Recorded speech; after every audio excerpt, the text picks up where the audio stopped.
McQueen will always be considered the rebel of the fashion world. It's a reputation he gained early in his career, when he would always taunt the press by insisting on being interviewed with his back to the camera.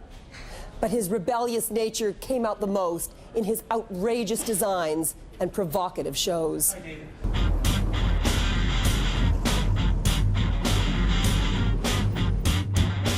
The shows are my 30 minutes of doing whatever I like.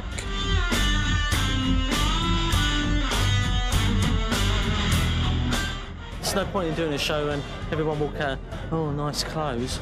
You spend thousands on these things, you want some sort of reaction at the end of it.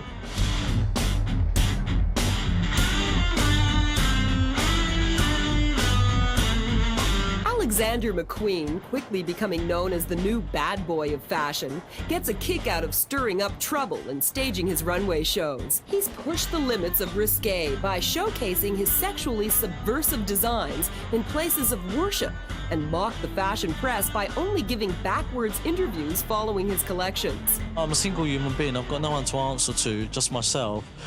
And if I want to say something, can I spend £20,000? I should be able to say it. People can either take it or leave it.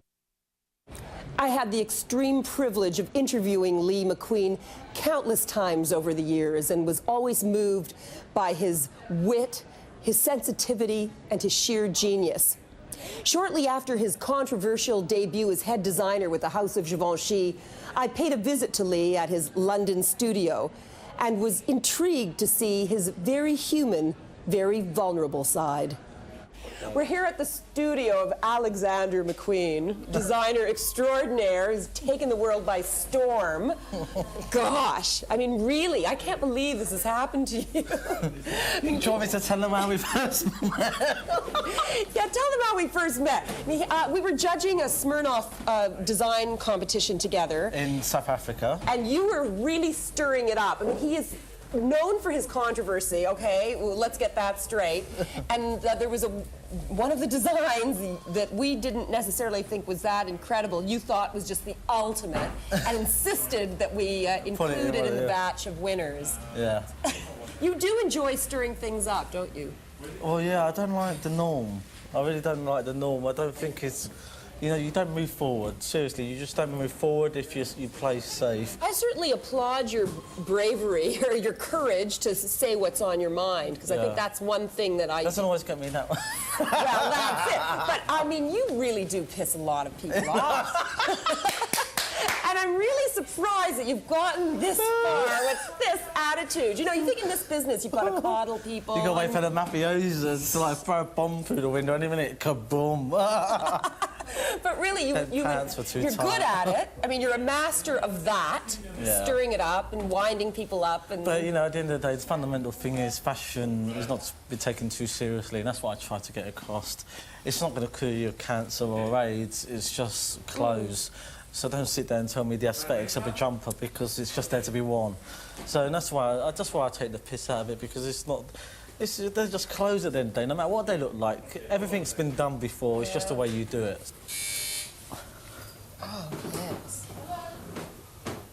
So, you know, and if I'm on the spot for a show and depicting the world and its morals, and to me there's no morals in fashion anymore at all, because people have put so much importance on fashion that all the morals have gone out of it. This clean-cut suit, I mean, that's never going to come back because people are trying too hard to be different, and it's actually, you know, to me, it's kind of sad that people put so much importance on clothes when actually all you do is wear them. And like I said, it's not going to cure you of AIDS or cancer, so let's not try to put that much importance on it. You either like them or you don't. If you don't like them, don't buy them. People forget what fashion's always been about, and it's about attracting a mate, it's about sexuality, it's about showing a person who you are.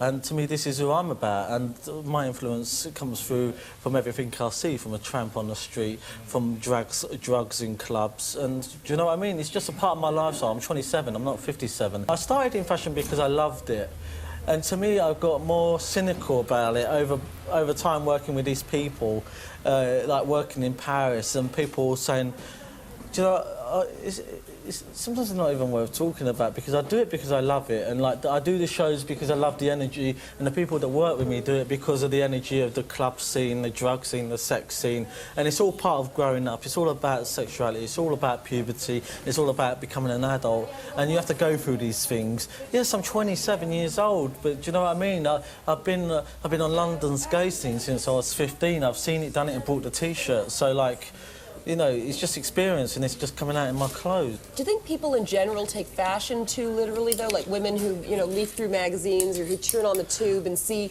stuff like this coming down the runway and then just go, oh, well, how can I wear that? Or they don't understand that it's meant to inspire. The thing is, I'm not that type of designer to say, oh, God, you know, I've got to have one of them.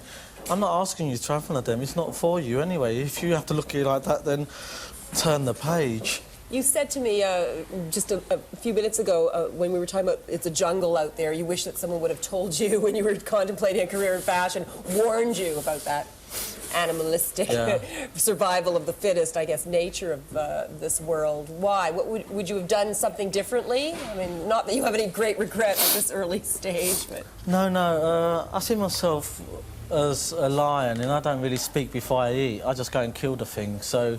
that's why I'm not too bothered, and that's why I've got a pretty big mouth, and that's why I eat so much and get told off so much.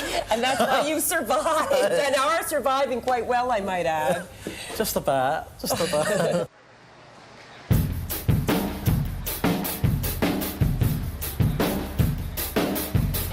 Ever since he first appeared, he's been pushing a very highly sexual, somewhat aggressive style, but it's become more and more complicated. He's got more talent than practically any other designer around.